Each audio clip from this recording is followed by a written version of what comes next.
Thank you for listening to another episode of Circle City Conversations podcast. In celebration of May in Indianapolis, we went out to the iconic Indianapolis Motor Speedway in Speedway, Indiana, and had an amazing conversation with my friend Jimmie McMillian from Penske Entertainment. Jimmie was a very gracious host and even took us around the track after an amazing conversation. It was such a great conversation that we wanted to bring it to you in a two-part miniseries. In part one, we talk about Jimmie's journey to where he is now and a lot of things that you can expect at the Speedway in May this year. In part two, we explore the importance of diversity, establishing your network, and being grounded. Indianapolis is lucky to have people like him in the community. Enjoy the conversation. Welcome, everyone, to Circle City Conversations. Thank you for joining me for our conversation today. Thank you to our sponsor, Hearst Lamontes.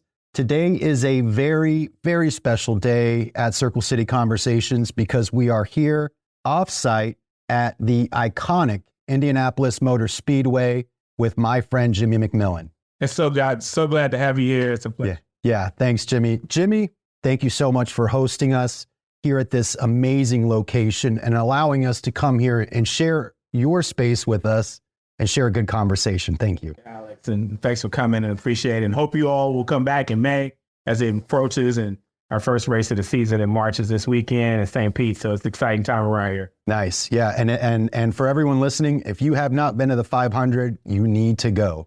Yeah, you absolutely. It's something you can't get or understand on TV. You got to come here. You got to experience it. And I promise you, it's a bucket list item for a lot of folks. But I've never heard of anybody who said they came and had a bad time. It's right. It's an amazing experience. Right. So Jimmie is a man that I've known a long time. He's, like I said, he's a friend of mine, a loving husband, a fantastic father, an award-winning lawyer, senior corporation counsel, and the chief diversity officer for Penske Entertainment. A mentor to so many young lawyers, Indy bar leader and past president of the Bar Association, a community activist, the current president of the 317 Riders Motorcycle Club, which is just badass in my opinion. So a kid from the south side of Chicago. Thank you for being here. Jimmie, what have you not done? You know? Well, you know, I think the first thing that jumps in mind is watch my kids grow up. Yeah. See what they're going to be. Mm-hmm. Maybe that's what crosses all our mind. Like at a certain point, you're like, well, you've done what you've done. But the thing that you wonder about the most is what are my kids going to become first? You know, we want them to outlive you. Yeah. And be safe. But just hope that they are successful and they experience all the joy that you had and they work through the hard times and that they become successful. Yeah. And you've got two boys, right? Yep. Twin boys, Lance and Xavier McMillian, 15-year-old proud sophomores at Pike High School, doing extremely well. From our conversation before, it sounds like each of them took some traits from you. You've got one that wants to be a lawyer and then another one that likes to go fast, right? Yeah. Lance is the former driver of the year at NXG Youth Motorsports. He now works for him, but he's into digital art. He's absolutely spectacular at it.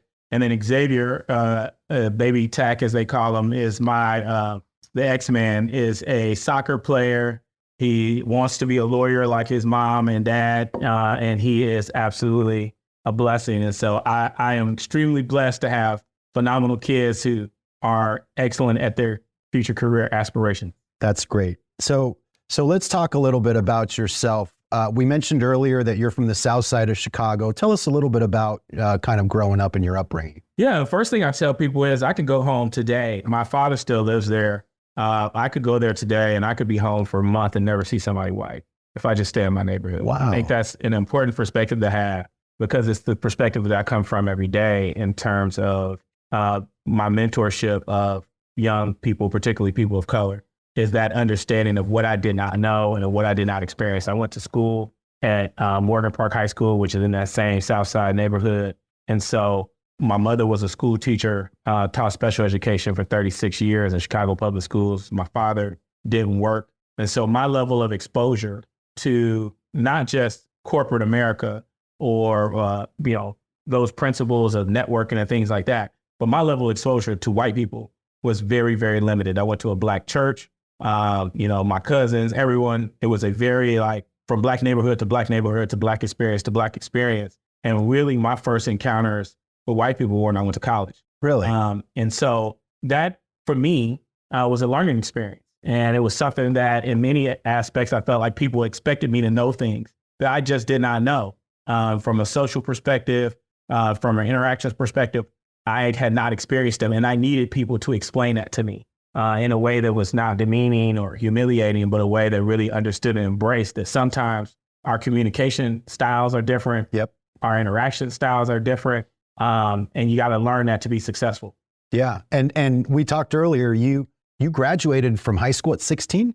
Yes, I graduated at 16. Their mom graduated at 15. We're in a program, a gifted program, where for 7th and 8th grade, Whitney Young, Julian, and Morgan Park all had programs where you could go to 7th and 8th grade and then graduate, or Kenwood, Whitney Young, and Morgan Park all had 7th and 8th grade programs. You could graduate early by basically taking your high school classes in 7th and 8th grade, and was a way for Chicago to ultimately get some of the kids out of the neighborhood before gang violence hit.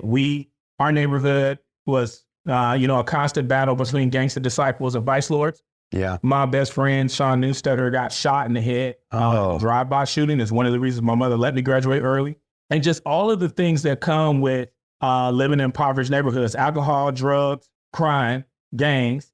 And then your parents are still trying to elevate you and get you out. Thankfully, that program existed. And I ended up going to Michigan State University. Went there for 2 years, became an RA, did extremely well. And while I'm there, my father threatens to shoot me in the dorm. And so I hid out in Detroit, left everything I had in the dorm. And then I had a brother on my father's side who was 9 years older than me. He went to Indiana University. He came and got me in the middle of the night. William McMillian brought me up here. I enrolled in school at Indiana University. And 3 months later, my father shot my mother 3 times over remote control. And so at that point, he's in jail. My mother's in the hospital. And through those circumstances, I flunked out of school. So then I went to work for a Best Buy, working as security guard you see when you walk in. And then I went to Firestone, changing tires, and worked my way up to be an assistant manager. And the manager at the Firestone never gave up on the ideal of me going back to school. And basically every day asked me, what are you going to do to get back to school? And eventually helped me meet George Telefero, Kent Benson, people who mentored me and helped me get back in school, along with my mom who recovered. And so I got back in school, took independent study classes, got my associate's degree, then went to school, ended up getting straight A's and B's the first year, straight A's my second year. Graduated, I still only had a 2.4 GPA. People told me I wasn't gonna get in school. It's like the way I tell all of my students, if somebody tells you what you can't do, but you've done the best you can, try anyway. I applied to 9 law schools, got accepted to 7, went to IU McKinney, did extremely well, graduated, clerked for Justice Frank Sullivan on the Indiana Supreme Court, did that for 2 years, then went to Barnes Thornburg, worked in the litigation department, became a partner, was there for 12 years, and then came here to the Indianapolis Motor Speedway on May 2nd, 2016, where I have not had a bad second at work since then. You're one of those people, I told you I talked to Mark Lopez, you'll never work a day in your life, right? If you love your job, love what you do, and you'll never work a day in your life, right? I am amazed and thankful beyond words. I tell the story of my life, and it comes off really easy. But, it's like I tell kids when I'm in schools, you need to see me when I was in it. Right. And this, sitting in this office, looking out this window, it wasn't even imaginable. Right. That I would be here. And it always gets me choked up that just like, I'm not deserving of this opportunity. I try to earn this. I try to earn the chance that I was given to get here every day by trying to help somebody else get here. Yeah. Because it really is like people give up hope. Yeah. Because they just don't understand that there's something for you that you don't even know exists. Yeah. Imagine for those of you been to Disney World, imagine like going to Disney World and then one day somehow you're the lawyer for Disney World. Right. And you're there every single day. It sounds crazy, right? Or if you're a fan of, football and you're a fan of the Colts and you go to the Colts game the next day, almost feels like the next day you're running the Colts organization. Right. And you're making decisions about the Colts and you're making decisions about the team. That's unreal. But I've lived a life where that's really possible. Yeah. And so, when I came here, I got introduced by the guys who worked in the shop in Firestone, and they were like, hey, you don't know nothing about NASCAR. You don't know nothing about Dale, and we don't show you. And I was like, I don't know if I'm going to go there. I've seen a lot of Dixie flags. I don't think they want me there. I'm like, no, you're going to come on with us. And they brought me here. And when they brought me here, I felt like I was the only black man on the planet. But as soon as those cars cranked up, everybody treated me great. Nobody did anything to me. And when the cars cranked up, it became my favorite sport. And I became a Tony Stewart fan. And to think from that moment where I was like, I don't even know how I safely got to my feet, to now I walk around Speedway, I walk around here, everybody's like, thank you, man. Thank you for everything you do. Thank you for bringing other people to the track. Just appreciating the way you get treated. It's just amazing. Yeah. So did you start off as a stock car fan, or were you? I started off definitely as a NASCAR fan because that's all I knew. They brought me to Brickyard back when Brickyard used to sell out, sell 100,000 tickets. And so I knew nothing about IndyCar until I went to Barnes. Oh, okay. So you mentioned that during law school, you clerked with Justice Sullivan. Yeah. Yeah. Tell me a little bit about that experience. Yeah. So it was after I graduated from law school. I clerked with Kevin McGough and company and Kiefer McGough before they went over to Bingham, and that was fantastic. James Bell, who you talked to, he's James gave me my first job, along with Heather Welsh, who recently retired, Alicia Gooden, Dick Kiefer. We all worked together at Kiefer McGough. It was fantastic. Andy Borland, and so Mike Gardy, Mike turned together. But after I left there, I went to clerk for Justice Sullivan, and he had a reputation, one, for hiring diverse clerks. Yes. And he still is like a father to me.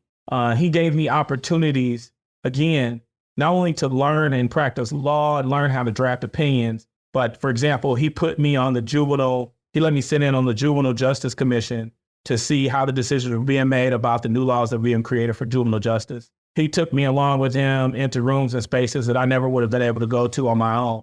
And to this day, my career benefits from the fact that I can say that's somebody I work for just because of how great he is, how impactful he is. Yep. And the times we would sit in his chambers and just talk. I did not want to go to Barnes Thornburg. Justice Sullivan used to work at Barnes Thornburg. Okay. So when I applied and they offered me the job, I said, I don't know if I'm going to be a good fit. I'm from the South Side, and Barnes had a reputation of being a white shoe long firm, white shoe firm. And at one point in time, they carried all the cups around on silver trays. And I was like, I don't want to go somewhere and fail. And I remember him looking at me and saying, you can have a tremendous amount of impact if you can go there and be successful on your community. Yeah. Not just financially, but being able to be that kid from the hood that made it. Yeah. And if it doesn't work out, it's okay, because they will have given you a stamp on your passport that nobody can ever take away, that you were smart enough and good enough and talented enough to get hired. Exactly. And that stamp will take you a long way. And he's the one that convinced me to go. Yeah. He's a quick story about Justice Sullivan. Well, Frank Sullivan now, but I guess he's always been Frank Sullivan. But he actually helped me with my argument, my Escamilla case in front of the Supreme Court. And that was a case where they were trying to treat my client differently because he was undocumented. So he was instrumental in that. He really is. I saw him the other day. He really is a great guy. He's the staff liaison for the Hispanic Law Society over at the law school. So energetic. Oh my God. Still. So dedicated. And, a one-of-a-kind jewel for our legal community. Yeah, yeah. So we talked a little bit about Barnes and Thornburg, and you started as an associate there. You worked your way up to partner. Tell me a little bit about your time there at Barnes. It's hard.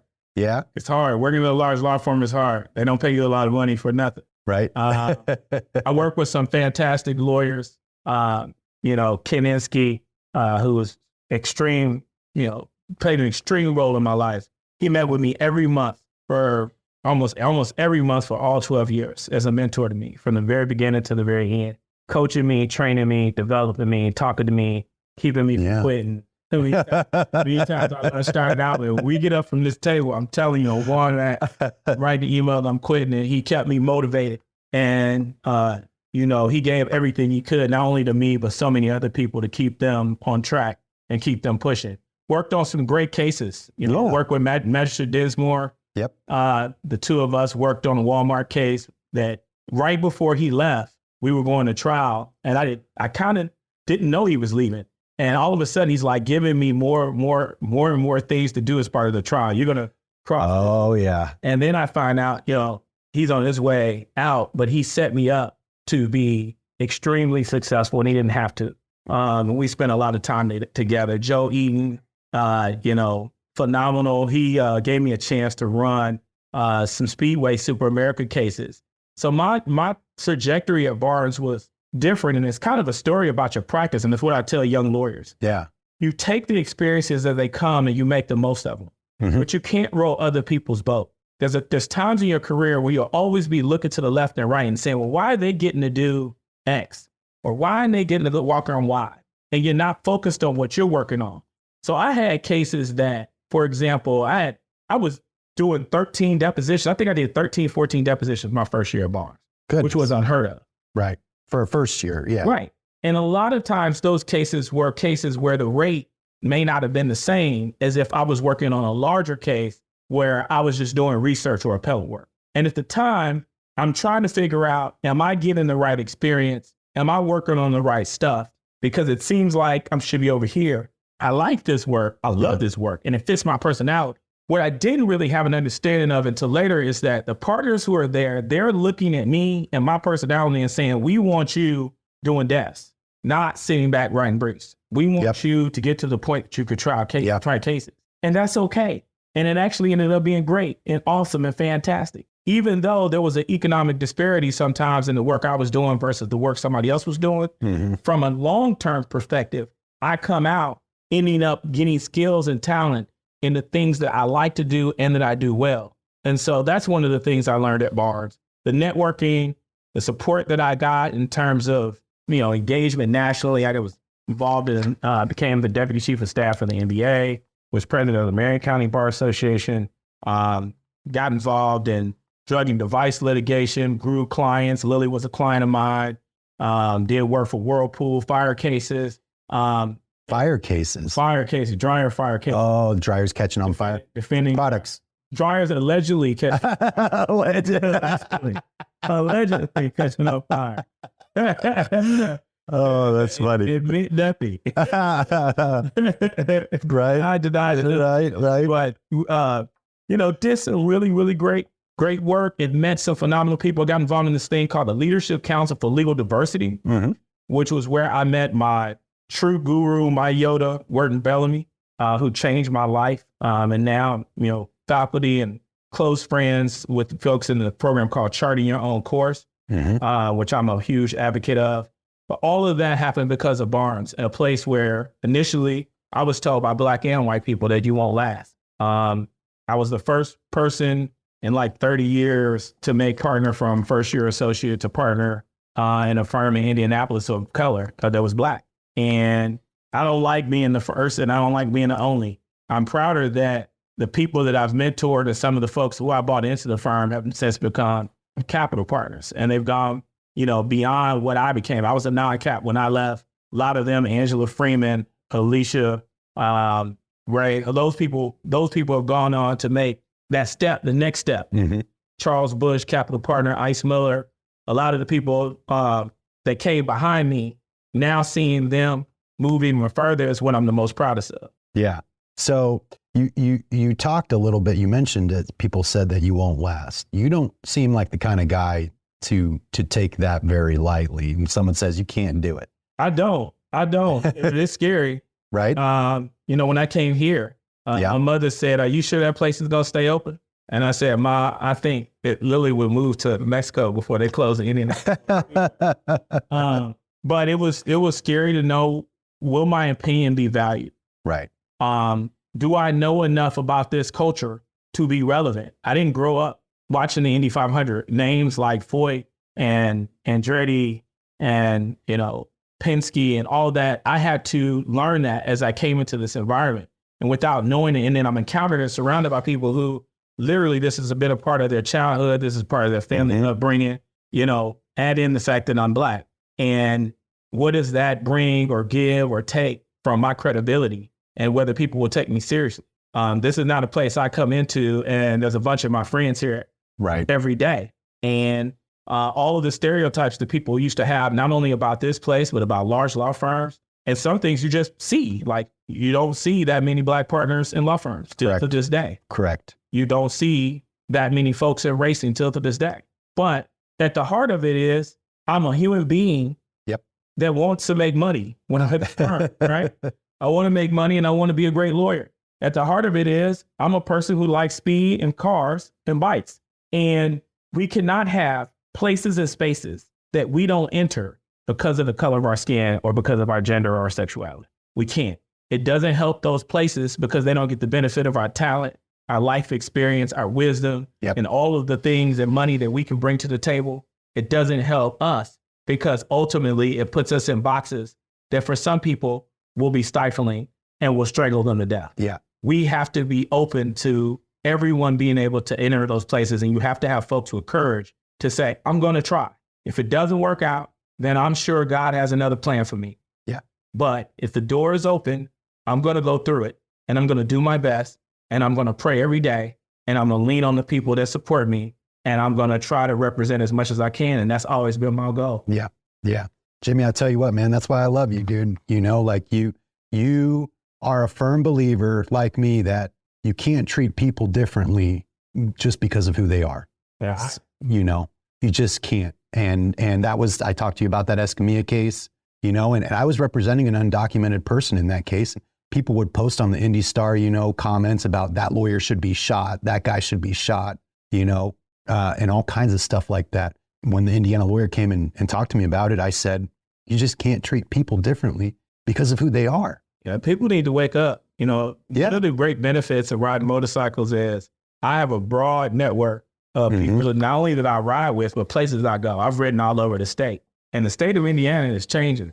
Oh, yeah. Like, if you haven't been in some of the rural locations of Indiana, some of the farmland, some of the farm areas, places of manufacturing, it's becoming vastly Latino quickly. Yes. The school systems out there, I speak at schools throughout the state. And many of those schools, the first thing those educators want to tell me is that in the last 4 to 5 years, they went from a population maybe of 5% Latino to now they're like 50 and 60% Latino. They've had to bring in different educators, teachers, they've had to really revamp their entire systems to accommodate and to educate these new students who are coming into their workplace. And if you're an employer or you're a person who's trying to purchase services in the state and you're just going to live in a monolithic state where you're not going to think globally and think in terms of how do I, one, develop that workforce and bring them in, two, develop this customer base, this potential customer base, then you're going to miss the boat. Yeah. Yeah. I want to backtrack a little bit. We talked about litigation. I'm a trial lawyer. You know that. So I always like to ask people that litigated and tried cases, what is your favorite part of trial? Not going to. I was extremely foolish. Let me say this to all you people out there who are like me and motivated to go to school because you saw Matlock and all that. And he never lost a case. And said, please don't ever let me have to write a contract. Please don't ever lock me in the room to write a contract. Don't be a fool. That's stupid. That's very dumb. I love writing contracts. And let me tell you why. I had convinced myself that my clients actually liked me as a litigator. Nobody wants to go to court, to go to trial. Nobody's built their business to go to court trial. It is a nerve-wracking feeling for anybody going through a divorce, any kind of business dispute. It's a bad time. And even though you're the greatest lawyer in the world, it's bad. It's bad to have to call you. It's bad to have to pay you. It's usually an unaccounted for expense. Even if if you're hurt and you're talking to a plaintiff's lawyer, okay, great. That plaintiff's lawyer is going to get you something. But the fact that you have to be there, if you're genuinely hurt, that's a bad feeling and a scary feeling to know what's going to happen. Let me tell you what happens over on the commercial contract world. People want to buy stuff and people want to sell it to them. And all they want is a document that says how you do it. And if it somehow goes bad, what do we do to make sure neither one of us gets screwed? That's what we do as contract lawyers. I draft sponsorship agreements, all the sponsorship agreements for IMS and IndyCar. We draft facilities agreements when people want to fix things, build things, provide services, stuff when people want to sell food, stuff when people want to sell clothes and merchandise, IP arrangements when people want to make movies and they want to use our videos, and they want to use our pictures. But guess what? Everybody on both sides is happy. You get the agreement done. You get thank you emails and high fives from people on their side and your side. I don't care if it's an agreement for an artist to come perform. And then when it's done, you get to walk around with your family and say, look, I did the contract for this, and I did the contract for this display, and I did the contract for this suite. If everybody's happy, everybody's overjoyed. Unlike litigation, when it's over, many times people still aren't happy. Yeah. And so I would encourage you, don't be a fool. Sorry, Alex. That's all right. I guess I'll be the fool, But on a serious note, one of the things that I struggled with at the firm was that they put you in the litigation department and you are isolated into learning how to litigate a case. Mm-hmm. And I think today, having spent 8 years drafting contracts and being on what I call the business side, before you litigate, I think I would be a much better litigator and would have been a much better litigator. Oh, yeah. I had learned both at the same time. Right. I think it's important to know how, at least from a contractual perspective, how do contracts come into being before you jump into the world of, okay, now I'm going to fight about it. Right. And that changes your whole mindset. Right. Think about how you're going to litigate a case. Yeah. No, I think that's great advice. And, the litigation stems from something, right? There's something, and whether it's a contract or something happened. Yeah. So now you made the transition from Barnes to Penske. Tell me a little bit about that transition from litigation to in-house kind of work. It's been a blessing. Yeah. Yeah. I was scared at first. I had not drafted anything other than a settlement agreement before I came here. And you met my general counsel, Gretchen Snelling, the most experienced lawyer in all of motorsports, in my opinion. She's been here over 20 years. She's absolutely phenomenal. It's like working for an angel every day. She really patiently taught me how to draft contracts and gave me a lot of leeway in terms of learning how to draft, event agreements and music contracts, which are a pain, and everything that we do. And what I found immediately was, one thing is, when you're at the firm, there's a constant tension between what your client needs and what you need. Yep. Your client wants it done quickly and efficiently, and they want to get back to, in our case, racing cars around a racetrack. Right. The firm wants you to build time and build hours, and those two do not jive. Yeah.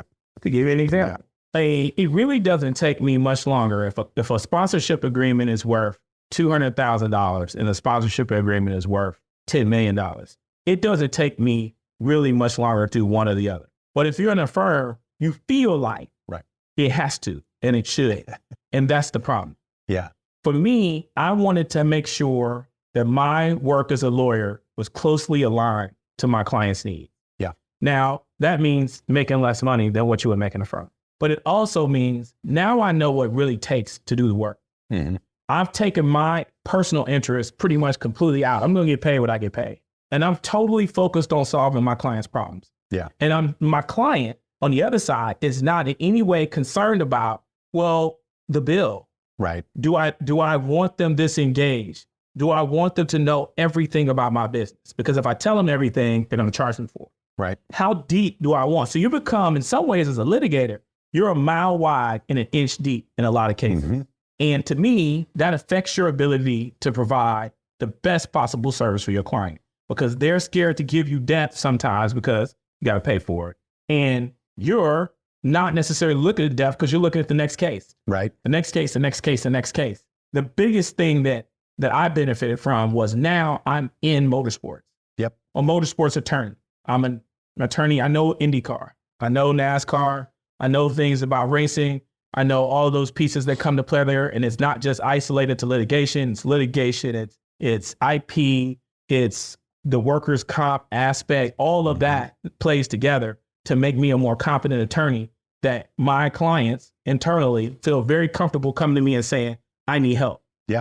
The Penske Entertainment, tell me a little bit about the company and kind of the umbrella and other companies that are associated with it. So Roger Penske, our owner, one of the winningest owners in all of racing, bought the Motor Speedway from the Holman family in 2020, right before COVID, and created Penske Entertainment, which is the Indianapolis Motor Speedway, the NTT IndyCar Series, and IMS Productions. So those are the three companies.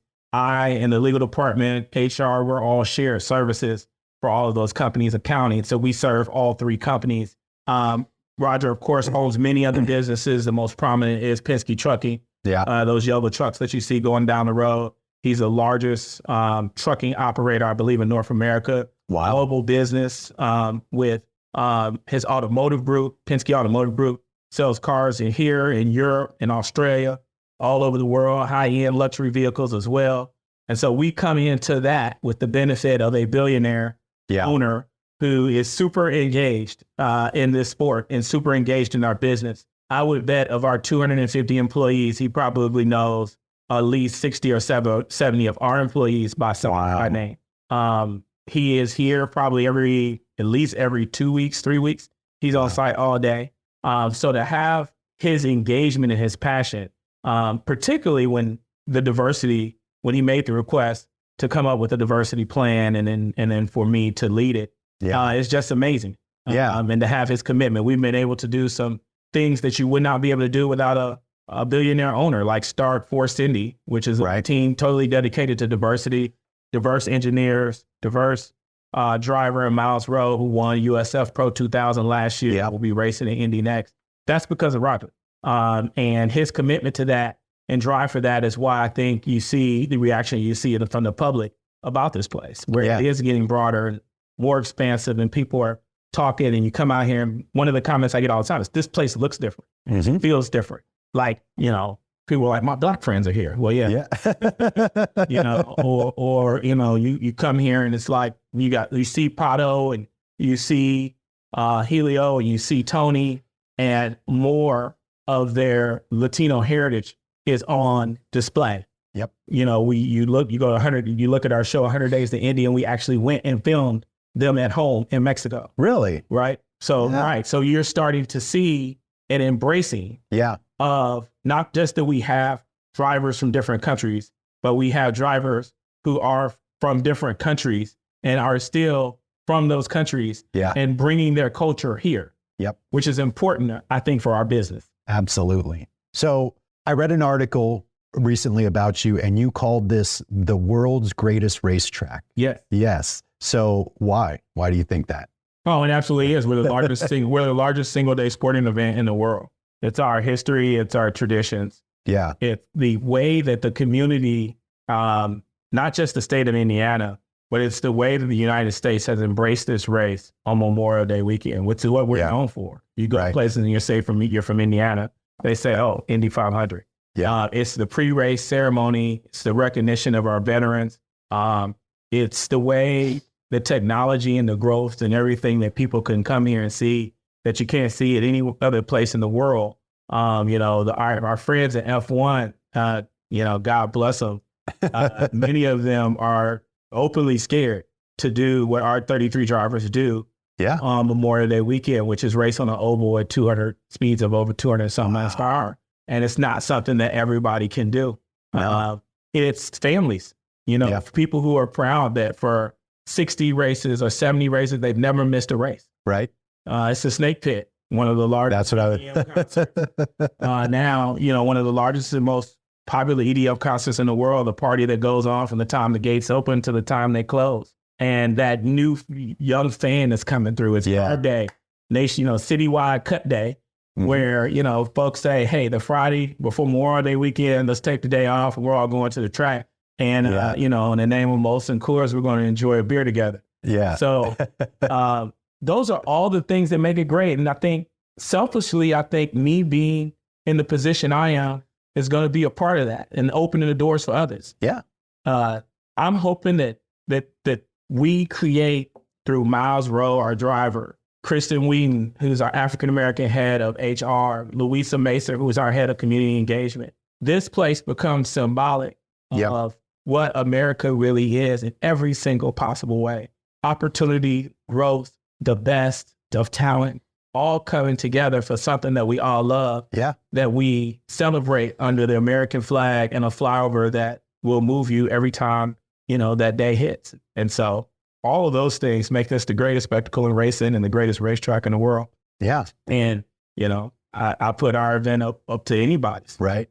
And people see that. They see that the Speedway has an African-American lawyer. and that they're promoting diversity and that they're really wanting to bring in these cultures. And frankly, I love diversity. I think diversity to me, if I could use one word, it would be beautiful. Because it really does make things more beautiful, in my opinion. It's being criminalized. I'm a little nervous with you saying the word on this podcast.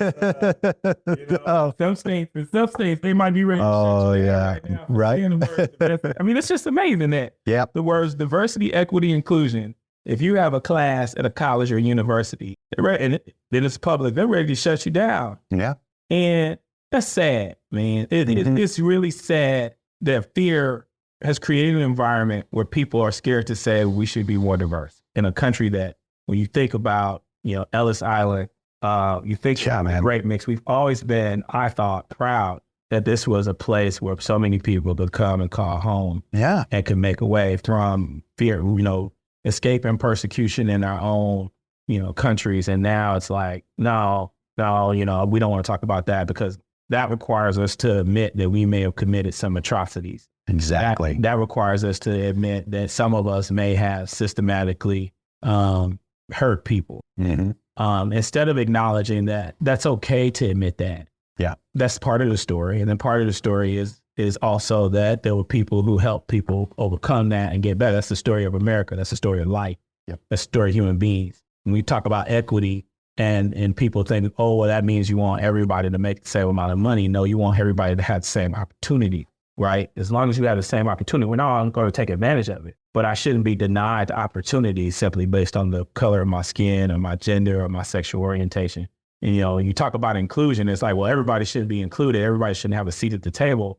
Some people should be serving the table and not sitting at the table. Well, that's crazy, because if you're a student of history, if you don't allow and make a way for people to get to the table, they're going to flip it. Yep. They're going to stop. Yes. And they're going to flip the table. So you need to understand that at a certain point, the French Revolution should teach us all that everyone needs to at least think or feel like they have a chance, have a piece of whatever success is. If you just say, no, okay, that only lasts until you're the extreme minority, and then they're going to take it from you. And so it's just sad, man, that now, but it's what I said was going to happen. When Roger and Mark asked me to take this role, I said no initially, because I don't believe in diversity, equity, inclusion. And they said, what do you mean?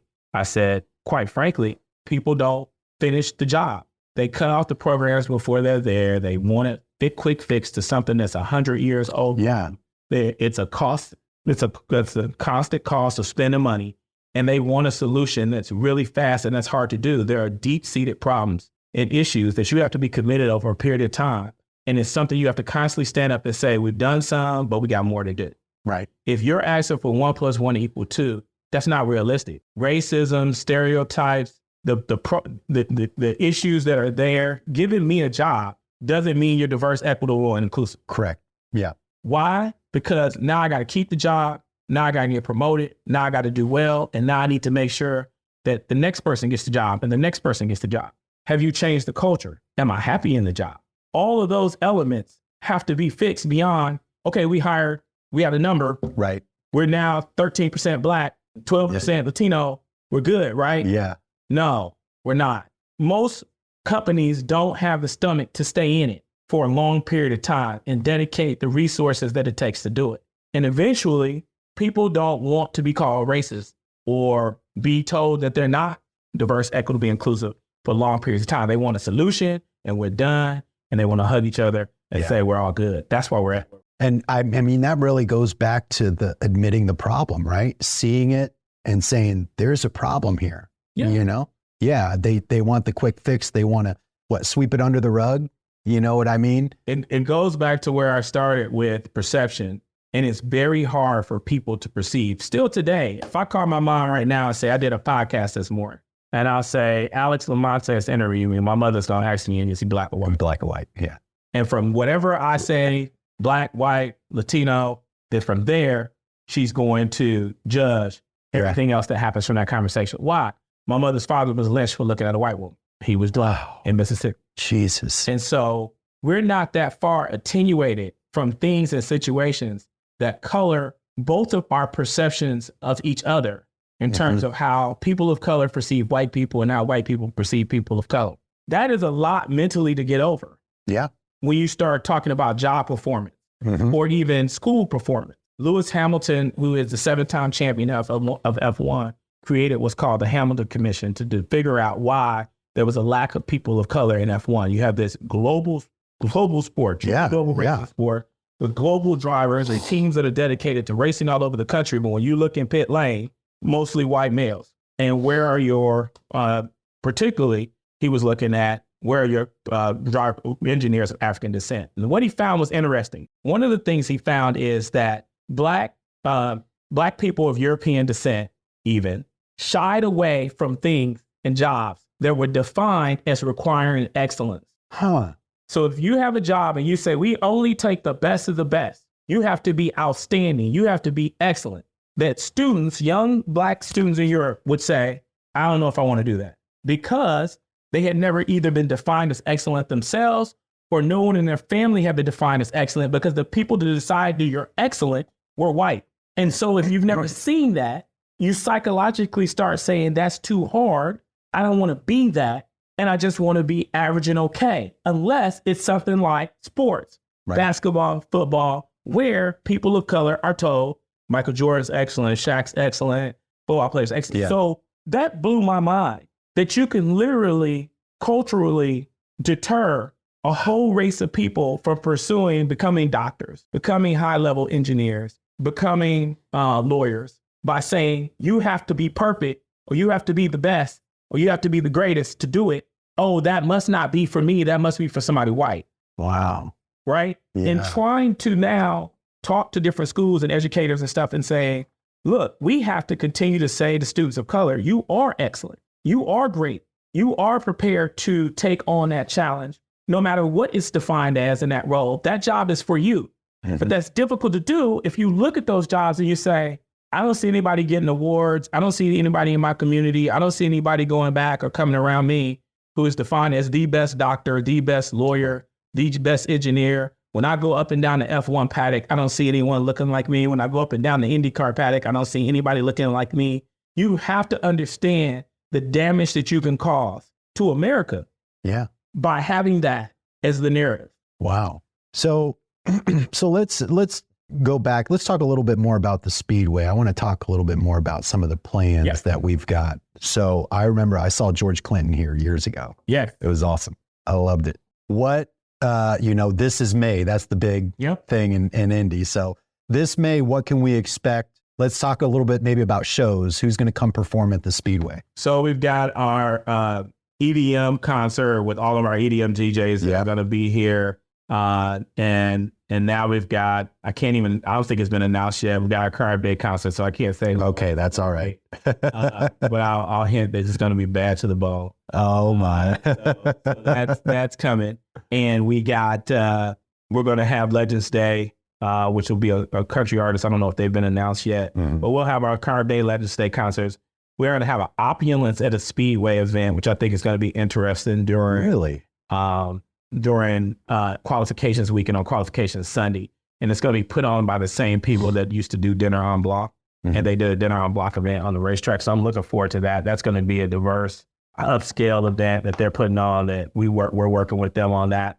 We got Rev's coming. Probably sold out. Tickets probably usually sell out the day that it's announced. Everybody loves Rev. So that's coming. Grand Prix. Oh yeah.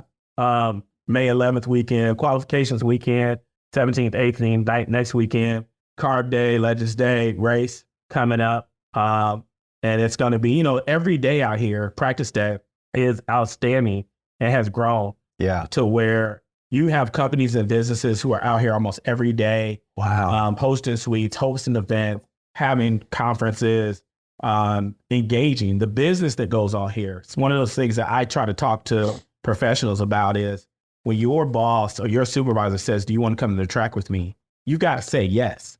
Oh yeah. Because you're missing out on an opportunity to spend time with them when they're happy.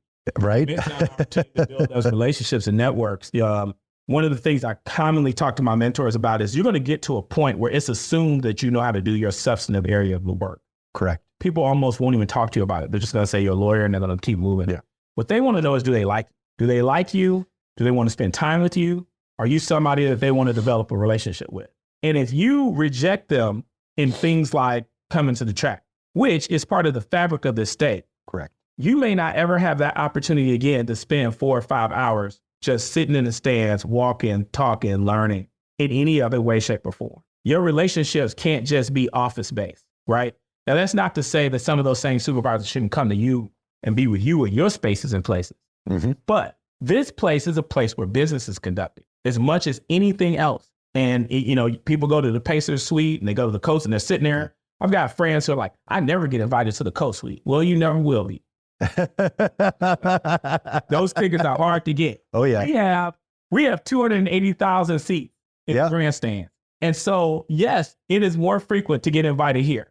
It's amazing how many people that don't know. I ask them, how much is a ticket to the Indy 500? And they come up with numbers like $1,000, $1,500. And I say, you do realize that you can get a general admission ticket for $30. Yeah. Kids 15 and under are free.